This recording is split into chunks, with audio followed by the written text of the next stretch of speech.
Gusto mo bang makakain dito sa Japanese restaurant? Tingnan nyo guys, ang sarap ng pagkain ng in-order ko. Oh my God, I can't wait to eat all of this! At dito ito located sa Chongco Avenue, Corner V, Mapa Street, Davao City. So ito yung kulay ng building na hahanapin nyo guys, at ang pangalan ng restaurant is Ramen Nico. So pwede mo dito dalhin yung mga barkada mo, family mo, at kung meron kayong collaboration or meeting, pwede rin dito. At kung mag-date kayong dalawa ng partner mo, asawa mo, ayan, perfect na itong lugar. At pwede rin kayo dito mag-customize ng pag-order ng ramen. So this is EBI and it's a firm ramen noodles. Meat toppings is shrimp with sweet corn and black garlic oil. At ayan yung extra ramen noodles. And now I do believe it's time for sample time.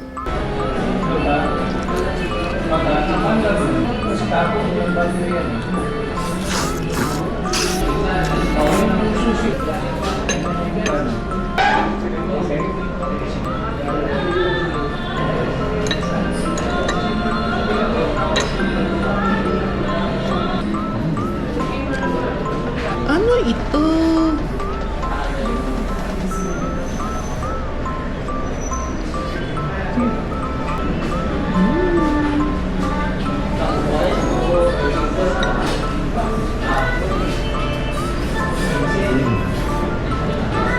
At dito rin kami gumawa ng restaurant comedy. Sana all! O so paano yan guys? So see you at Ramen Nico aka Ramen House Japanese Restaurant.